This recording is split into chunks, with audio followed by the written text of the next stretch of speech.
সিলেটে গত ২৪ ঘন্টায় হাম উপসর্গে আরও ২ শিশুর মৃত্যু হয়েছে।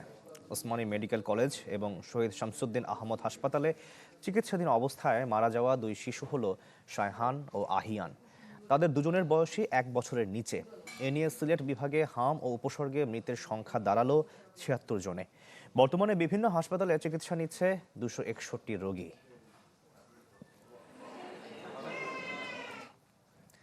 দর্শক, আমরা হাম প্রকোপের আরো খবর জানবো। ভোলা থেকে যোগ দিয়েছেন সহকর্মী HM জাকির। জাকির, জানাবেন ভোলার কি পরিস্থিতি? Furniture just smarter, JMG furniture. হ্যাঁ শাকিল, গেল সপ্তাহের চেয়ে এখন একটু সংক্রমণ কমতে শুরু করেছে। কেননা গেল ২৪ ঘন্টায় ১৮ জন সংক্রমণ নিয়ে ভর্তি হয়েছে বলে সদর হাসপাতালে। আমি যদি একটু দেখাতে চাই যে আমার এই পিছনে এই জায়গাটি কিন্তু শিশুদের ভর্তি ছিল। পুরো ফ্লোরটি কোনো জায়গায় কিন্তু ফাঁকা ছিল না, হাঁটার জায়গাও ছিল না এখানে। কিন্তু এখন দেখা যাচ্ছে অনেকটি ফাঁকা রয়েছে, কেননা বিগত দিনগুলোতে এখানে ১০০-১৫০ এরকমও কিন্তু শিশু ভর্তি হয়েছিল। প্রতিদিন দেখা গেছে যে ৭০ জন ৮০ জন এভাবেও কিন্তু ভর্তি হয়েছে। কিন্তু এখন দেখা গেছে গেল ২৪ ঘন্টায় মাত্র ১৮ জন ভর্তি হয়েছে।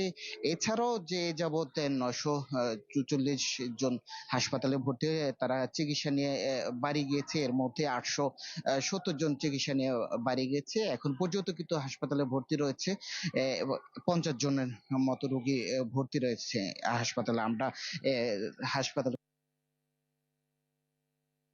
অতিবাহিত হয়ে গেছে, যাদেরকে টিকা দেওয়া হচ্ছে প্রায় ১.৫ মাস অতিবাহিত দেওয়া হয়েছে। হয়েছে, প্রায় দেড় তাই মাস অতিবাহিত হয়েছে। তাই এই ইউনিয়ন সহ জেলার সর্বমহলে কিন্তু টিকা যারাই পেয়েছে সেগুলো থেকে কিছুটা কমতে শুরু করেছে।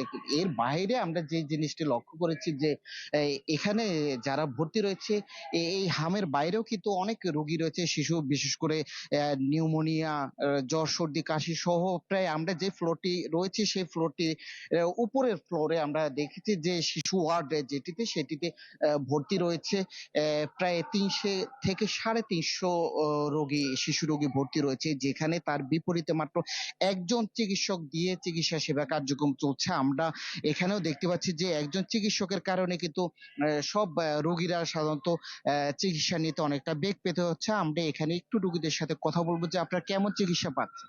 আমরা চিকিৎসা পাইছি এই পর্যন্ত না, আমরা সব বাইরের থেকে কিনতে হয়, মানে একটা করে সুবিধা আমার করে।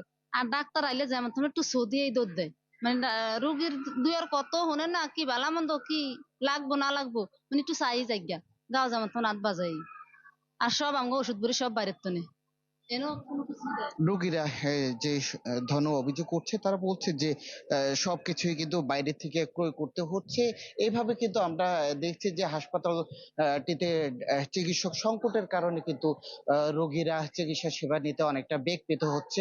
হয়তো সিভিল সার্জন বলছে যে তারা চিকিৎসকের জন্য ঊর্ধ্বতন মহলের কাছে চিঠি বাড়ানো। জি, জি, বুঝতে পেরেছি। ধন্যবাদ আপনাকে। দর্শক, ভোলা থেকে আমরা হাম প্রকোপের খবর এতক্ষণ জানছিলাম।